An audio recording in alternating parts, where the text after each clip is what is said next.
If you take a look inside of these troughs right here, you're gonna see there's a little bit of creep feed left. But this is all the creep feed that the animals left. And so you know, yesterday I was saying the whole okay, so the step-by-step way to do this is you just you feed your animals a so what I did was I fed my animals. Okay, so I had another sack left, and so I put it out for the rest of them. But these two troughs right here, this was about how much feed they had left. And so the whole thing is that you give your animal, okay, so what I did step by step is I gave my animals a 14% creep pellet. But you can really utilize any sort of feed. You can use, as long as it's somewhere between 12 and 14% protein and somewhere around 65% energy. You know, make sure, you know, I like to use a creep feed, or if I'm going to use like a loose feed, I'll use a 12% protein, because if you feed your animals a bunch of grain, they could severely bloat on it. And so you want to make sure that the grain you're giving them is somewhat somewhat of a a lower energy, like around 65-70 energy. And if you're concerned about it, you can give them 12% protein, 12% protein feed, a loose feed, and use some kind of a commodity mix, and usually that kind of stuff is safe too. But so the whole idea is that for me to figure out how much my animals are eating, I just give them as much food as they will eat over a 24-hour period. And so yesterday at noon, I started feeding them, and then right now it's 2 in the afternoon, and the animals had about this much feed left over. And so they had about this much feed left over after about 24 hours. And so I know, as of right now, I know that the animals have eaten as much as they want. They are at a point where they are not going to eat anymore.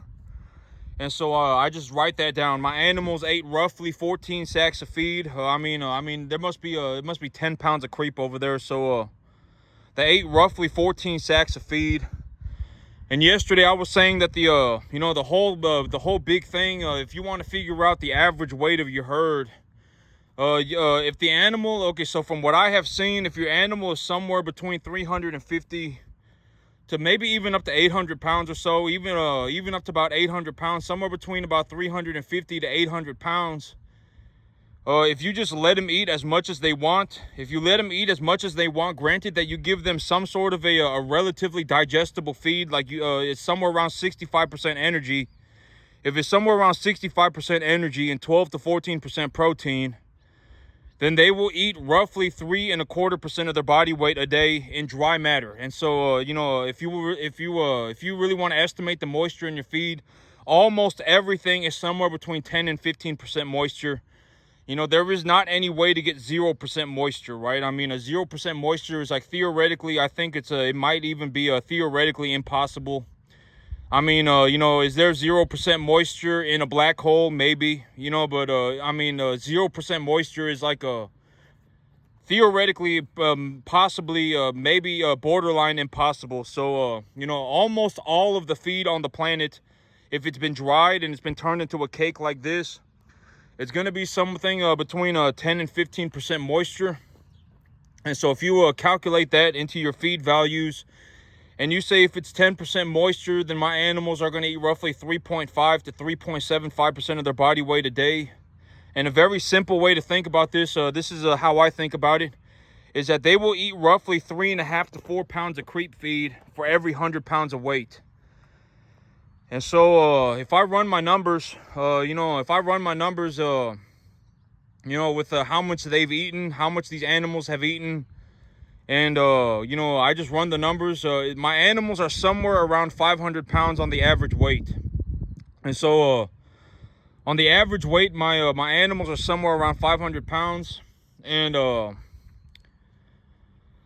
well, I mean, if they were up here, you could take a look at them, and I would say that is about accurate. I have animals that are bigger, I have animals that are smaller, and I have animals that if I look at them right now, I would say they're just about 500 pounds. And so I would say, it's pretty accurate. But that's one thing that you can do to estimate your animal's body weight, or excuse me, if you want to estimate the average body weight of your entire herd at the same time, if you just want to get if you want to figure out how much your herd weighs on the average. This is one way you can do it. You can just give them food, see how much they eat. Realistically, you want to use somewhere between a 12 to 14% protein, about 65% energy feed. And then, per 100 pounds, they're going to eat about a 3.5 to 4 pounds of creep. And so these animals, I think I ran the numbers, 14 bags of feed is like, I have 39 animals. And so they ate roughly 18 pounds of creep feed each. And so I ran the numbers, and it was like the average weight of my herd is about 500 pounds, somewhere between 475 and 520, like at about 500 pounds. And so I'm doing real good. And then, once I have that estimate, a good thing about, just collecting information and collecting information as I go. One of the things that I say is that I always collect information, right? I'm always collecting data. I'm taking a look at things and collecting objectively correct information. I'm not just, sitting here going, oh my God, la la land time. I collect objectively correct information. The information is objectively correct to a 93 or so percentile correctness, right? I mean, I am maybe my animals ate, 18.4 pounds of creep, right? Maybe my animals ate 17.6 pounds of creep. It does not matter, right? But they ate roughly 18 pounds of creep, and I made an estimate for it. It's like they ate, the average weight of my herd is somewhere between 475 and 525. If I utilize this method of collecting my animals, collecting the average weight of my herd. And so the average weight of my herd right now is at about 500. And a 1 to 1.5 type feeder animal right now, a steer, not a heifer, a steer is going to sell for about $3 a pound right now on the 500. If they're about 500, they're going to sell a number one type animal. A number 1.5 type animal will sell for a little bit less, maybe 2 3/4, 2.75. But a number one type of 500 pound steer is going to sell for about $3 on the pound. And so, a heifer might sell for about 250, 275, 250. And so, once I kind of get the average weight of my herd, and I kind of figure out what's going on, and then I take a look at my numbers, it's like right now I owe about I think it's like it's about 50 grand. I got about 50 grand tied up into these animals. But I got about 50 grand tied up into the animals, and it's the bank's money. But this is also, yesterday I said, if I just walk into the bank and I ask them for 50 grand, they'll give it to me. And I'm not the only person. If you walked into a bank tomorrow and you asked for 50 grand and you were, you had a somewhat of a good idea, and you told the banker what you were going to do, you wouldn't even need to really do any paperwork. I mean, they're just going to run your credit. They're going to run your credit, and but I mean, that's the thing about me. It's like, I make a lot of money. I would say on the average month, I make, this farm right here, this 10-acre farm right here, on the average month, I make about $12,000-$14,000. And so, I do real good for myself, and so when I go and I talk to the banker, when the banker talks to me, I mean, I'm sure I'm going to come off a certain way, right? I've always said that, when the banker looks at you, they should see somebody that they want to give a loan to, right? I've said that repeatedly in the past. If you go into the bank and you talk to the banker, they will pick it up pretty fast, right? And they should when they see you, they should be like, this is the guy that I want to give my money to, right? This is the one, right? Because the banks, at the end of the day, the banks are not there to hold on to your money. I've already said this like 10 times too. A lot of people, when they go to the bank, they see the bank as a place that holds their money, right? I mean, they go and deposit their paycheck, and that's how they see the bank. But the bank is not there to hold on to your paycheck. The bank is not there to hold on to your paycheck. The bank is there to give loans. And when they give loans, they collect interest on the loans. And when they collect interest on the loans, the banks make money. And so if you actually, when you go into the bank, I think one thing that's, eye-opening for people is that the banks are not there to hold on to your money. The banks are not there to hold on to your money. At the end of the day, what the bank wants to do is the bank wants to give people loans. And, if you look like a good candidate for a loan, they will want to give you the money. That, the whole reason the bank is there so that they can give out loans And when they give out the loans, they collect interest on the loans. And when they collect interest on the loans, the banks make money. And so, you know, but, you know, but I was thinking about this, you know, earlier today, and, you know, I actually, but now that I take a look at what I'm doing, and, you know, and I got everything going on, I realize, you know, I understand that why it is the way that I think, that the way that I do, you know. You know, this was actually very eye-opening to me, you know, because I spoke with that old man, and I was actually told that the old man, you know, his wife passed away last year, and he's getting very old as well, and his wife passed away last year, and yep, it's very unfortunate. You know, he seems like a very reasonable man. I mean, he was talking to me about his legacy plan, and, you know, and he was telling me, you know, he was just telling me about his whole legacy plan, and I was like, this is like the most reasonable thing anybody has ever talked to me about, you know, because a lot of people are, you know, they are not reasonable. I mean, they are unreasonable, right? I mean, they come up with some, you know, some moronic plan, right? I mean, they come up with some moronic plan. Oh my God, if I throw a Hail Mary and it gets caught, and then we go straight into La La Land, you know, then everything's going to work out, and I'm going to go singing Kumbaya into the sunset. A lot of people think like that.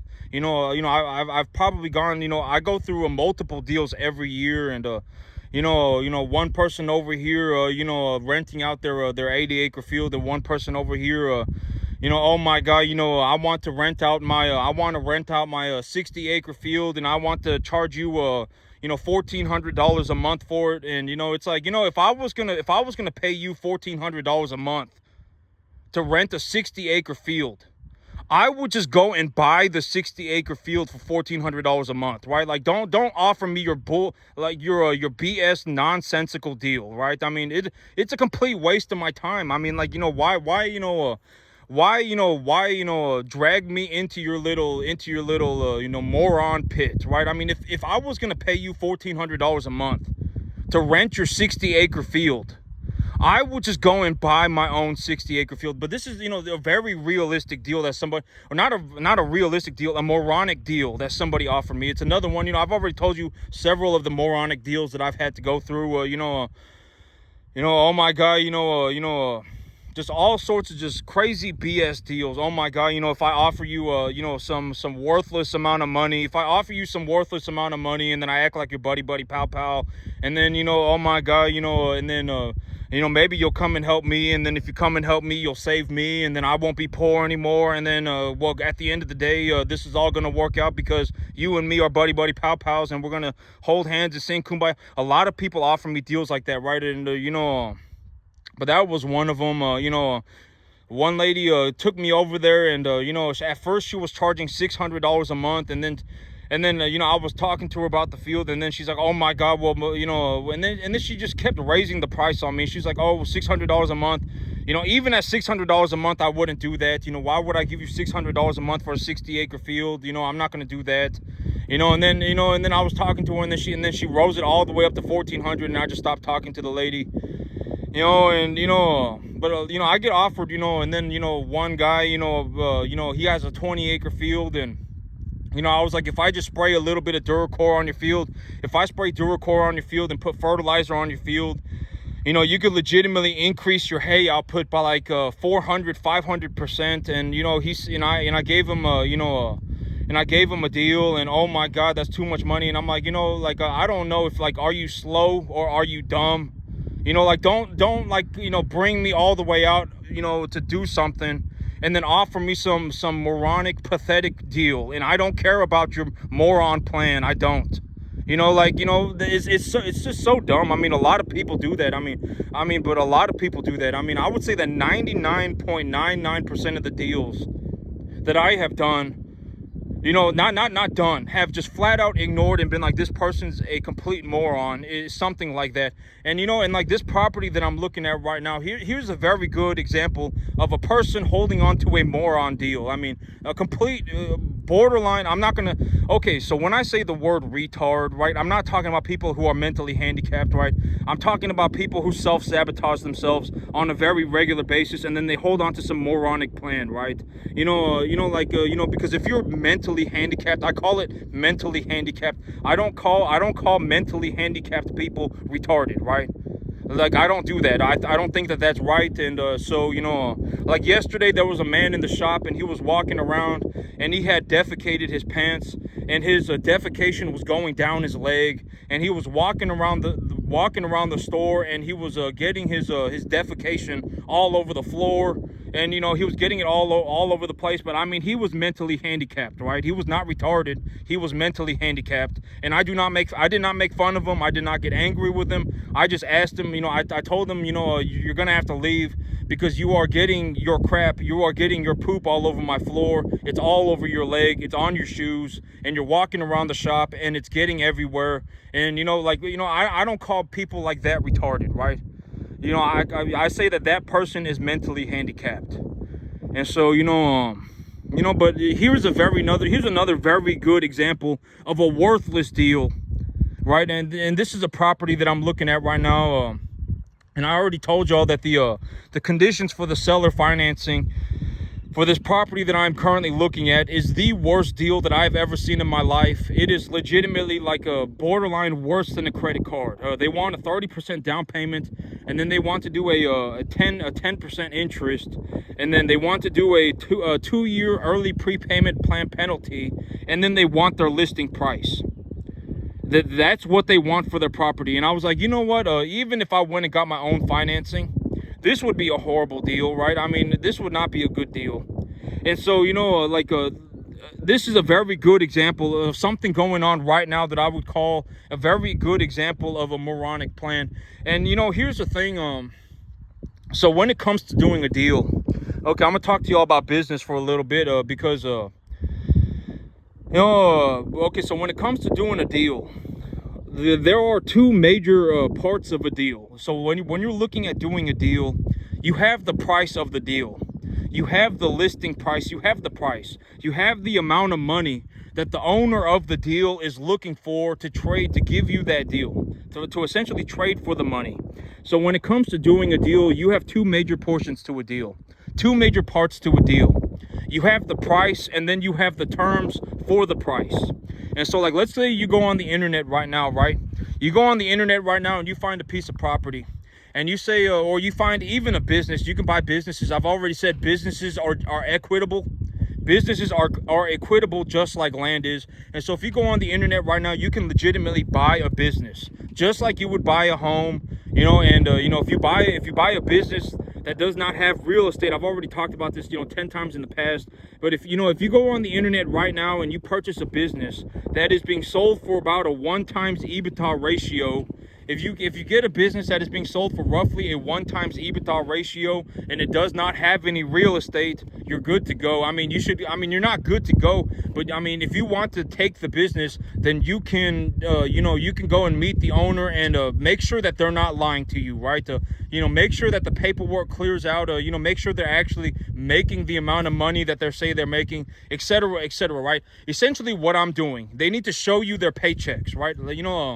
I always take pictures of my paychecks, right? Like if I bring home an $8,000 check, I take a picture of it and I show it to y'all. If I bring home a $7,500 check, I take a picture of it and I show it to y'all. If I bring home a $6,000 check, I take a picture of it and I show it to y'all, right? You need to make sure, like if you are going to go and buy a business, you need to make sure that the paychecks actually exist, right? The owner needs to show you the money. I've always said money talks, right? Money talks. If you want to go out and buy a business, and I'm not suggesting that you go and buy a business, but you can. Okay. So here's the thing. I think that this is one of the things about me that I've come to realize is that the reason that I think the way that I do. Why do I always think like this all the time? And it is because I run my own business. At the end of the day, it's because I'm not an employee. When I go inside and I sit in my living room, I don't get to just not do anything, right? I need to still be working on my business. I need to be thinking about my business. I need to be figuring out what's going on. Am I making money? What do my, I essentially, I work all the time, 24 hours a day. I live where I work. And that's ultimately, that is the reason why I think the way, but it was very eye-opening to me. Like when I spoke to the old man, I did not realize that there are people that is how people think. But I actually think it's very interesting, because when you think about it like that, it's actually a very reasonable way of living. It honestly is. Like, you go to work. You work your 40 hours a week, and then you just call it a day, and then you don't worry about nothing. That's a very reasonable way to live. Like when you actually watch me and see what I do, it's kind of unreasonable, right? I mean, it's like I work 7 days a week. If things go bad, I legitimately still work 7 days a week, but I lose money. The thing about owning a business, like if the business does not do good, I am still stuck in a situation where I am still having to work over 100 hours a week, and I am losing money. That's very unreasonable. For most people, that is very unreasonable. Why would you even risk that, right? But I actually did not realize that people actually live like this. That was one thing about me. But when I spoke to the old man, he actually enlightened me, and I'm like, you know what? This is actually a very okay way to live. Like being an employee, it is actually, and I'm not saying that to like poke fun at it. I'm genuinely being honest. If you are an employee, that's perfectly okay. I mean, but when the old man spoke to me, I actually, I was like, I did not realize that people actually live like this. But a lot of people do. They don't want to own a business. They just don't. I mean, why would you want to work 7 days a week? Why would you want to put yourself in a do or die situation? If your business does bad, you lose money. Why would you want to, put everything you have on the line to start a business? I mean, a lot of people don't want to. When you actually think about what starting a business is, it's actually very unreasonable. Like me, when I started, I did not know that I was going to get into the cattle business. I did not know I was going to make such a drastic amount of money. I did not know any of this, and I still had to go for it. I mean, that's very unreasonable, right? I mean, at the end of the day, let's just call it what it is. It is very unreasonable. I was, for a long time, I was working until I was sleeping like 4 hours a day. I actually slept so little that it messed up like my hema, something in my blood. My doctor was actually asking me, are you having sleeping problems? Because it's messing up your blood. And, and I was working I was working, I was working like 18, 20 hours a day, for over a year straight. And, when it was pouring rain outside, I would still have to work. And, I had to do all sorts. I mean, for most people, they would not want to do that. I mean, and I've already said this, if you want to get in the cattle business, or if you want to start a business, I'm very happy for you. I'm very happy for you, and I hope things work out for you. But for the love of God, do not ask me for help. Right? If you ask me for help and you give me some moronic, pathetic, pathetic deal, I am not going to help you. I will leave you to die. Like if you're honestly going to start a business, or if you want to get into farming, or you want to run cattle, or whatever it may be, I'm very happy for you, and, I hope things work out great for you, and I hope that you make a lot of money, but don't ask me for help, right? If your whole plan is you're going to start a business, and then, okay, but it's not just me, like if your whole plan is that you're going to start a business, but the moment you start the business, the way you're going to get through your business is by latching onto people and begging for help, you should not start a business. I mean, but you see this all the time, right? It's like, oh my God, I want to start a business. But I want to start a business, but, I'm going to go to my cousin for a loan, right? I'm going to go to my cousin for a loan, or I'm going to go to my, whatever, when I've already told you, if you legitimately want to start a business and you need money, the place that you go to is the bank, right? Because at the end of the day, the bank, if you go and you take a loan from the bank, your balls are on the line for the money. And so if you lose the money, you can't just walk off into the sunset and never show your face again. I mean, the bank will find you, right? And so, don't ask your brother for money. Don't ask your grandfather for money. Don't ask your uncle for money. Don't ask your cousin for money, right? If that is legitimately your plan, you're going to start a business, but then you're just going to go around and beg for money so that you can start the business. don't start the business. You're a moron. If you started that business, you're gonna fail, right? When I started my business, I started with a $2,000 tractor.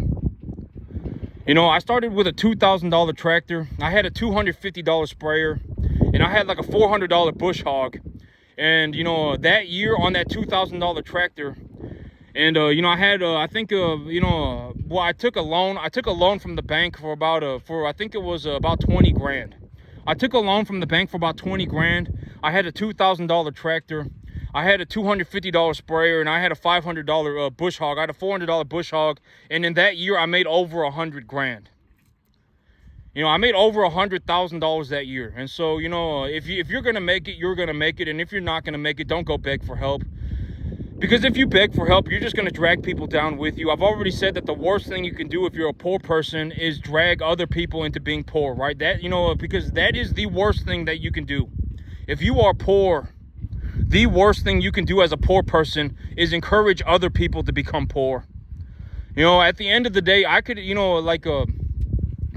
let's say, but here's the thing. It's like, if you really want a loan for 20 grand, if you really want a loan for 50 grand, if you got good credit and you've got a job, I mean, the bank will give it to you. They will. I mean, they're not even going to ask you for any paperwork. They will legitimately just pull up your credit, and then they'll ask you a few questions, and then you just tell them, I'm in the cattle business, and I buy them small. I buy commodity animals small. I put weight on them, and then I sell them. And when I sell them, I make a profit. And so I'm looking for a loan to get started and actually, or I'm looking, okay, so, you don't want to, okay, so when I went to the bank, it was like, I already had animals. I had about 10 animals. And I was like, my 10 animals are doing good. I've been taking a look around, at the sale barns, and I've been raising these 10 animals, and I'm realizing that I'm actually making my money back. When I first started, I didn't start off with 50 animals like you see me right now. I didn't start off with 50 animals. I started off with like 5. I started off with like 5 or 10. I raised different types of animals. I actually raised a Dexter animal at one point. I was like, maybe I want to raise Dexter cattle because they're smaller. I raised a mama cow at one point, but I sold the mama cow because it cost too much food. It cost too much for me to feed her. And then I got into the stocker cattle business. And then when I got into the stocker calf business, I had about 10 animals, and then I was putting weight on them. And when I was putting weight on them, I realized that I'm actually doing pretty good for myself. I'm making my money back at least. I'm at least making my money back. I'm doing good for myself. I'm at least making my money back. And so at that point, I went and told the banker, and I got a loan for about 20 grand. I bought animals with that 20 grand, and by the time the year was over, I had made over $100,000. Largely because when I was buying the animals, we were in the midst of a mega drought. There was a mega drought, and it was causing the feeder cattle price to plummet. The price of grain was exploding, and so I was purchasing these animals for like right now I would purchase an animal for about $800. As of right now, I would purchase an animal for about $800-900. But back then, I was purchasing animals for like $400 or $500. A feeder animal, an 800-pound number one animal during that mega drought was selling for about $1,100, about $1,200. And right now, that same feeder animal is selling for about $2 grand. And so the feeder cattle market actually went up by like 75%. And so during that first year, on a $2,000 tractor and a $20,000 loan from the bank, I made over 100 grand. And that is why I have so many animals here now. That is why ultimately I have the $100,000 tractor. That is also why I am looking into buying more land. That is all, but that was how I started. When I started, and it was real hard. I mean, starting this business was very difficult. I mean, having to learn how to give the animals medication, and learning all of the the commercial beef standards, like castrating the bulls, and giving them vaccinations, and giving them medications, putting them on the proper feed. It was very difficult. It was very difficult. And then I was working 18-20 hours a day, and You know, it was very difficult. Borderline, okay, I'm just going to say most of you are not going to make it. Even if you say you want to be a farmer, let's say right now, for whatever reason, you're kind of just, you're kind of a retard. And you believe that you want to be a farmer. You don't want to be a farmer. I can almost guarantee you, if you actually had to wake up tomorrow and do this, you would not want to do it. You would crap your pants and you would quit. Probably within the first month. You're not going to make it. I would be willing to bet 10 to 1. I would legitimately bet 10 to 1 odds that if I legitimately gave you $5,000, I gave you enough money to go and buy yourself a tractor. I gave you enough money to go and buy a sprayer, and I gave you enough money to go and buy a spreader, and I gave you enough money to go and buy a bush hog. Right now, I just gave you $5,000. You would not make it. I guarantee it. You would quit. I guarantee. I would bet 10 to 1. I would bet $50,000 to your 5. I would legitimately bet 10 to 1 odds that you would not make it. But that's the thing about me, right? It's like if you took everything away from me, I would just do it all again. I mean, legitimately, you know, because I already know how, you know, I would buy myself a $2,000 tractor. I would go and buy a 20-acre piece of land for $500, $700 a month. You know, you can legitimately buy like a 70-acre field. For, you know, if you go a little, you'd have to go a little bit out of your way, but you know, like even, you know, if you bought a 20-acre field, it's not even going to cost you $1,000 a month. It's going to cost you like $750 a month. And you know, like me, you know, even if I lost all of this, I would just do it all over again because I know how to do it.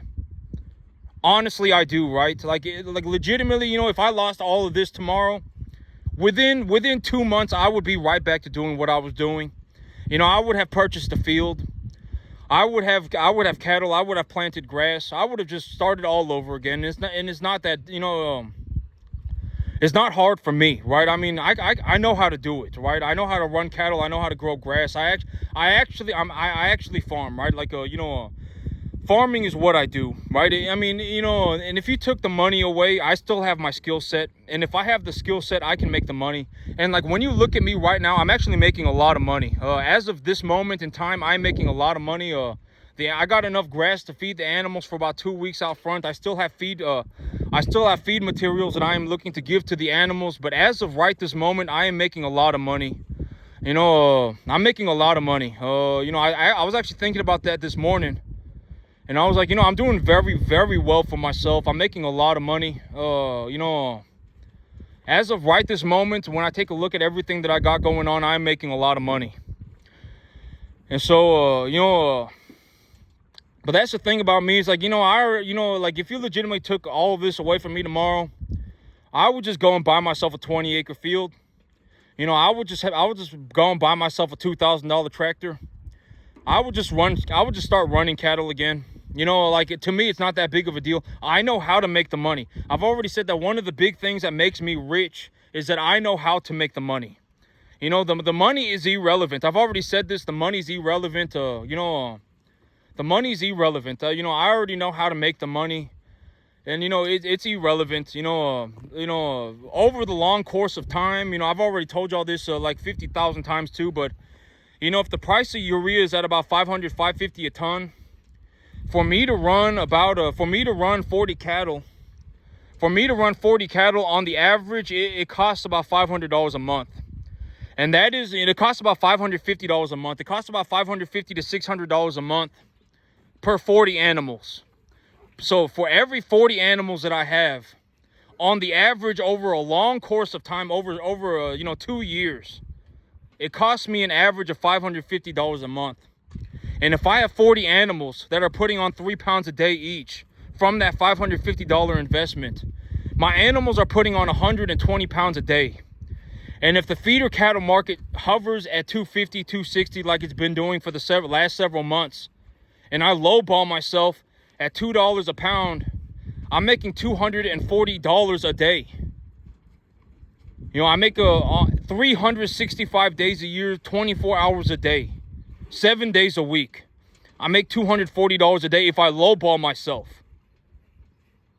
You know, and realistically, I make about $12,000 a month. Realistically, you know, I've said this number repeatedly. I make about $12,000 a month on this 10-acre field. I make about $12,000 a month. And so, and that's what I mean by if I lowball myself, I'll make $240 a day. And if you're sitting there going, right? I mean, if you are genuinely a borderline, if you are a retard, I mean, keep your poorness to yourself, right? I'm not saying if you're mentally handicapped. I'm saying like if you are genuinely self-sabotaging yourself into oblivion, keep that to yourself, because the one thing that you don't want is if you are that person, right? You are legitimately a moron and you self-sabotage yourself all the time. The last thing you want to happen is for other people to pick that up from you, right? And so, like if you're if you're watching my channel, right, and there's 500 to 1,000 of you, right? I mean, borderline 90% of you right off the bat are what I would consider a retard. I mean, you are, right? I mean, no matter what happens, you will always complain, right? You're borderline a bum. You're 1 foot away from being a bum. You have these nonsensical plans for yourself. I mean, these moron plans, right? And oh my God, if I do some, some moronic plan, then I throw a Hail Mary, and then, I get a buddy pow pow, and then, I go on a magical adventure, and my life turns into a la la land, adventure, then, then everything's gonna work out for me, and then, everyone's gonna sing Kumbaya. Wrong. 90% of people, just right off the bat, according to just the average population, if you look, 90% of people are going to fail right off the bat. 90% of people are borderline failing all the time. And so, like if you are legitimately a pathetic person and you're poor, keep that poorness to yourself. Don't keep that, don't bring your poorness around me, right? Because at the end of the day, I got a lot going on. I got a lot that I need to do. I give you the best information that I can, right? I mean, legitimately, I do the best. I do the best to give you the most accurate, correct information that I can. And and at the end of the day, the money is the money. And my 10-acre field makes about $12,000 a month. And so, at the end of the day, it just is what it is. If you're poor and you're giving me your plan and you're poor, I don't want your plan, right? I mean, I don't. I mean, I would rather make my 12 grand. I've already said, money's more important than 99. Money's not more important than everything, but money is more important than almost anything you can come up with. And your worthless, nonsensical plan does not have any, I do not care about your worthless, nonsensical plan. I'm making $12,000 a month, and at the end of the day, if your plan is to be poor, then I would rather make my 12 grand, right? And so, but one of the things that I'm going to do is that I'm going to, so, I mean, I got this person right now that, I'm looking to buy their land, but I mean, if you want to talk about a nonsensical, moronic deal, I mean, this is a very good example. But, from what I have seen, a lot of times what happens is in these situations, what happens is that, I'm dealing most of the time when something like this happens, this is happening because the person that I am dealing with is a poor person, right? And who knows, I've even considered that, maybe my real estate agent and all of the agents that she works with are also poor people. And I've been considering this too, because I was like, what if my agent and all the, because, the agent that I'm currently working with, the seller's property is being listed by her buddy pal agent. And, and so the two of them are working on this property, and I'm the buyer. And so I'm like, what if they're buddy pals and they are legitimately encouraging each other to be poor, right? I mean, this happens all the time. This is what I've been talking about in this video, right? Like, what if she is buddy pals with the seller's agent, and they are both sitting there fiddling each other's diddlies about being poor, right? Because I understand that at the end of the day, the agents are not going to get paid. They're not going to get paid until the contract closes, right? They're not going to get paid until the contract closes, and they see the $5,000 check, and $5,000 is a BS amount of money. I've already said $5,000 is a worthless amount of money. $5,000 is such a nonsensical amount of money. Even 50 grand is such a nonsensical amount. And this is the thing about me. It's like, I'm sitting here on a 10-acre field. Maybe if I give you my perspective, you will start to understand what I'm saying. I'm sitting on a 10-acre field, right? I'm sitting on a 10-acre field making about $12,000 a month. I'm sitting on a 10-acre field making about $12,000 a month. a loan for 350 grand. A loan, okay, so a loan, okay, so under the seller's terms, if I took that loan, or if I, essentially it would be about $3,000 a month. But here's the thing about me, $3,000 a month, I don't care about the $3,000 a month. But the thing is, for me, in terms of my perspective, I do not ever take a bad deal. I've already told y'all this. I've told you this like 50 times. If I do not get in an advantageous deal, if I go into a deal and I do not see an advantageous situation, I do not take the deal. That is my golden rule. And so I've been working with these people as much as I can, right? If you don't want to change the price, then change the terms, right? I mean, I will give you your listing price. I will give you your 2-year prepayment penalty. I will give you your $30,000 down payment, but give me a 2-year non-payment on the loan. If I'm going to sell or finance it, give me a 2-year non-payment. Or if you don't want to work with me on the terms, then work with me on the price, right? Do something. I mean, don't just sit there and go, oh my God, I want to give a 10% interest loan with a 2-year prepayment penalty and get full listing price, and then 30% down payment, and then I just want to go skipping off into La La Land. Don't give me your BS. I do not, do not give me your BS. I do not care. I don't care that it was your farm for the last 3 generations of your family, and that it was your great grandfather's farm, and that this farm is sentimental to you. I do not care. Like, at the end of the day, give me a better deal.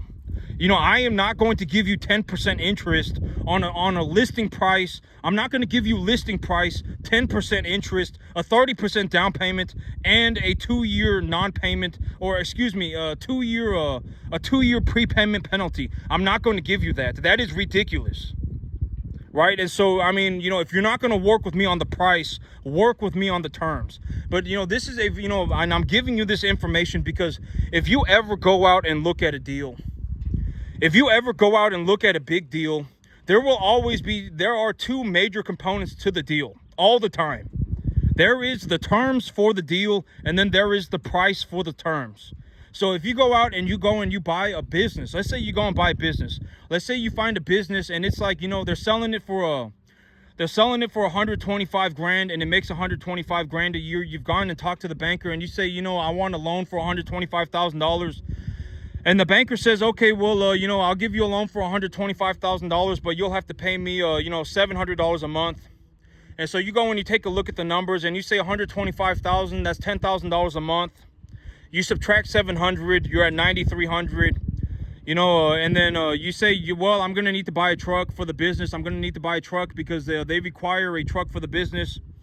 And you go and you say, okay, well, if I buy a truck and I finance it on 6 years, let's say it's, another $800 a month.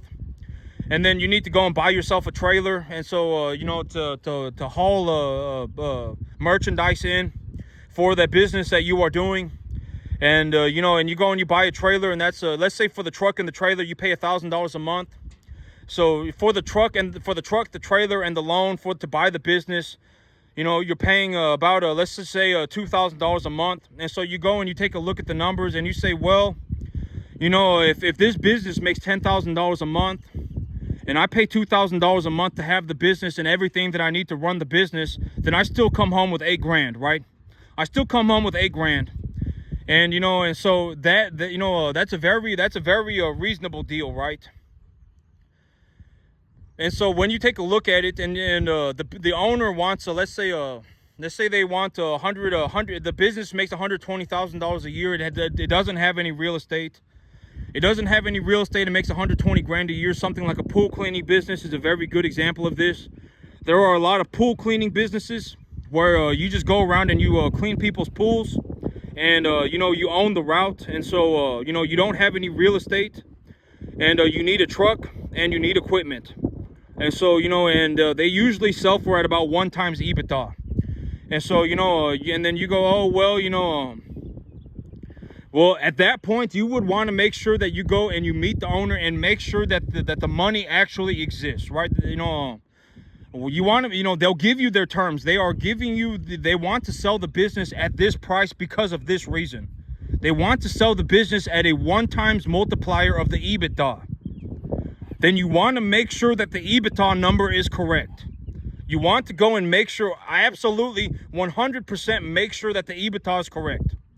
And you also want to put in some kind of a clause that is like, if it turns out the owner falsified information, if the owner falsified information, I am no longer responsible for payment on the business, or something. You always want to make sure that the money actually exists, right? And so, like, when you take a look at a deal, you want to make sure that the terms, if they want their price, if they want their price, then you get to negotiate the terms for the price. If they want to negotiate the terms, then you get to then you should be negotiating the price.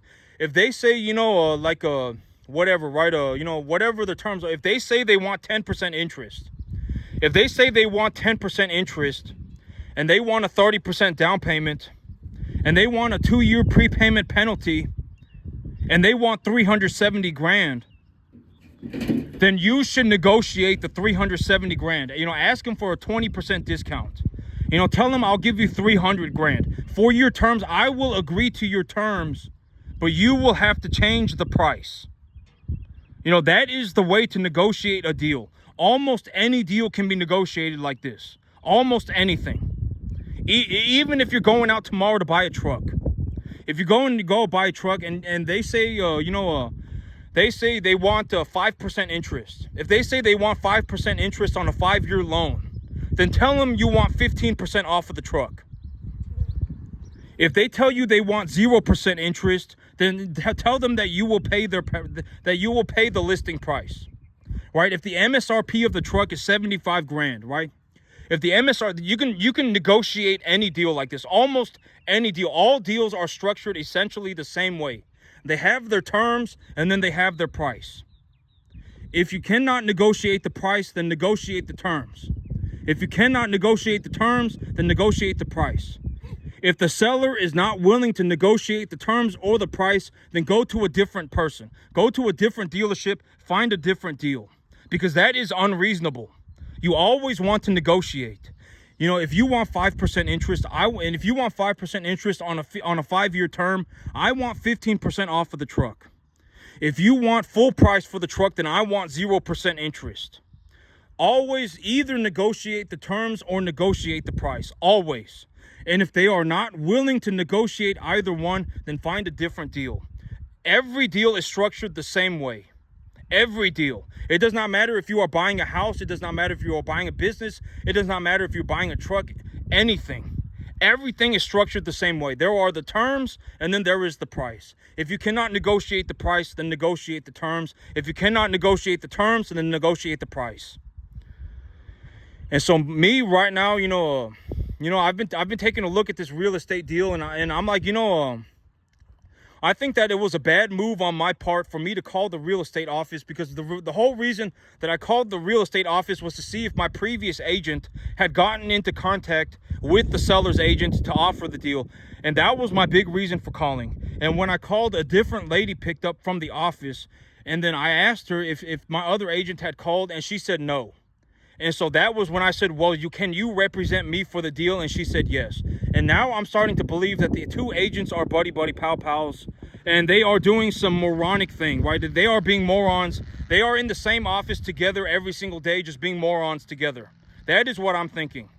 And so I'm like, you know what? Maybe I should just fire my agent and find a different agent, and then offer on a different property. I was even considering offering on like a 200-acre ranch, because the thing about these giant ranches is that these giant ranches, a lot of people do not want to farm. A lot of people do not want to farm. They want to get rid of their farm. A lot of people, these properties have been on the market for like over 200 days.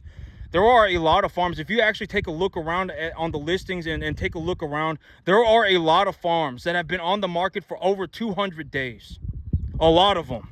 And at this point, the seller is probably ready to negotiate. It's like, let's work a deal, right? Because they're tired of just cutting the price down, right? And so I figured, these sellers, I can find a seller somewhere that is ready to negotiate. There are a lot of properties. I can find over 5 right now in less than an hour, over 100 acres on the market for over 200 days. And so I'm like, you know what, maybe what I'll do is I'll go and negotiate for a very large piece of property. Because here's the thing about money, and I've already said this before, but when we start talking about larger amounts of money, the more money that we are talking about, the fewer people that qualify. I've said this repeatedly in the past before too, but the more money that is involved, the fewer people that can qualify for it. And so when it comes down to like actually being somebody who can buy a property like this, I may be one of the few people. Because, on this, like the amount of money that I make on my 10-acre field, it's, almost nobody's going to be able to do it. And so I understand the situation that I'm in, and I'm looking for a good deal, right? And so, that's one of the things that I've been considering, because I understand that, me making money like this on a 10-acre field is like 1 in 10 million.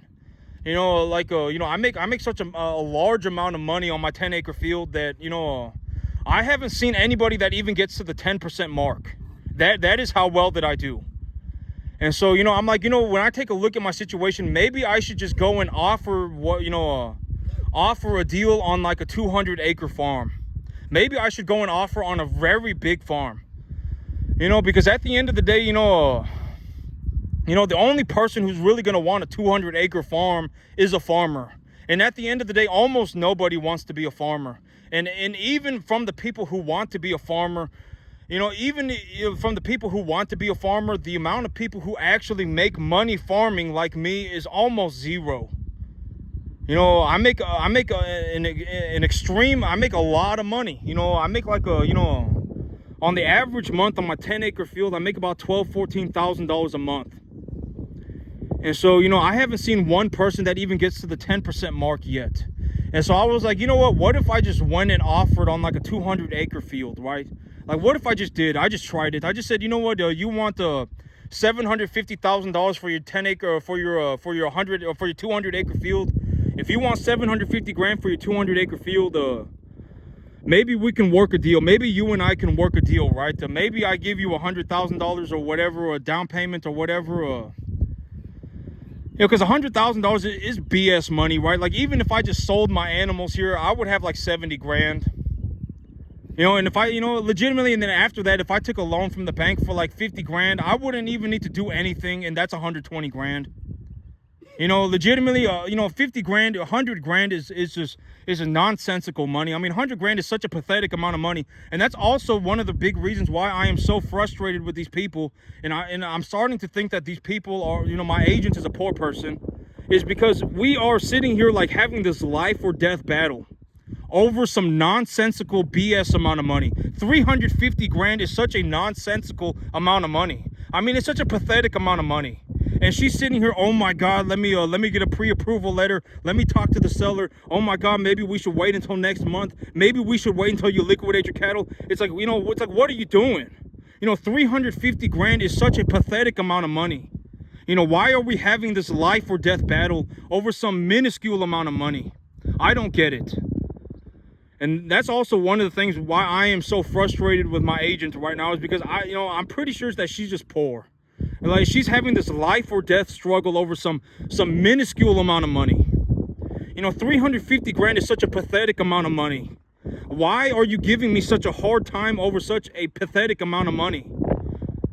$350,000 is a moronic sum of money. I mean, it is like, it is such a small amount of money. Why are you sitting here going, oh my God, I need a pre-approval letter. Oh my God, what if we waited a month? What if we, liquidated your cattle? And then, oh my God, and then she's going, oh, let me talk to the seller. Oh my God, and then, oh my God, I don't think that they're going to take a 1-year option contract. Oh my God, I don't think that they're going to, and then she just, every inch of the way, she's just giving me like this life or death battle.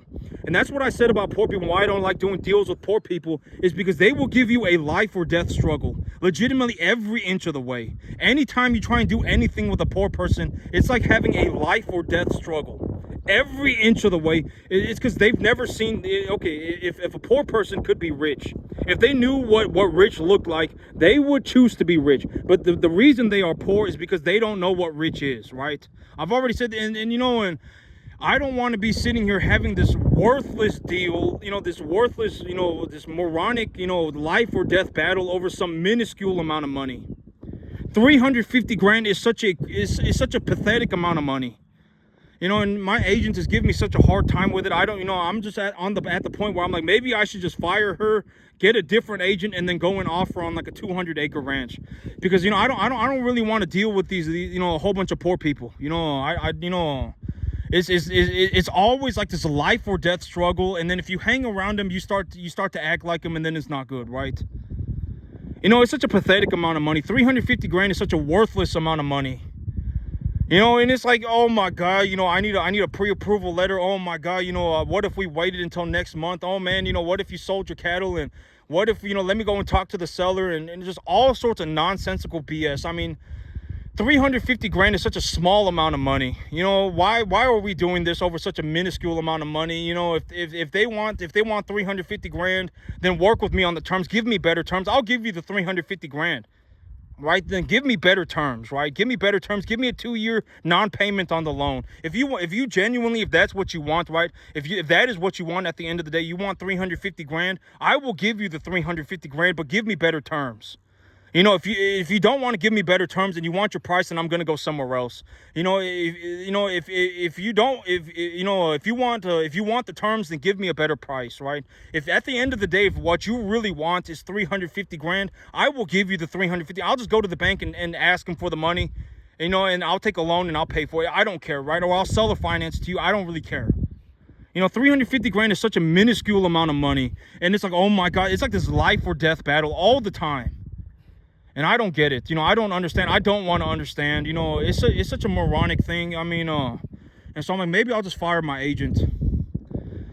Maybe I'll just fire my agent, and then I'll go on an offer on a bigger property. Maybe I'll go and offer on like a $750,000 property, and maybe if I find a bigger deal, I'll find a more reasonable person. Because the bigger deals, chances are, it's a wealthier person, it's a richer person, and if they're a richer person, I'm not gonna, but being rich and being poor, it has nothing to do with your your reasonableness. You can be poor and be reasonable, and then you can become rich, or you can be poor and reasonable, and then you can be a spiritually rich person too. Spiritual richness is also very important. You can be a reasonable person even if you're poor. Financially poor. If you're spiritually poor, then that's not good. But yeah, I'm gonna have to figure this out. This agent, I don't know if she is a poor person and she's working with another poor person, and they're sitting in an office together, fiddling each other's diddlies like poor people do, and they're just being poor together, and they're making it very hard for me to get anything done. And but I have a feeling that is what is happening. And if I told her I have until Monday. If she does not figure it out until Monday, I'm going to fire her. I told her, I gave her a deadline. I said Monday is the last day that I will wait till.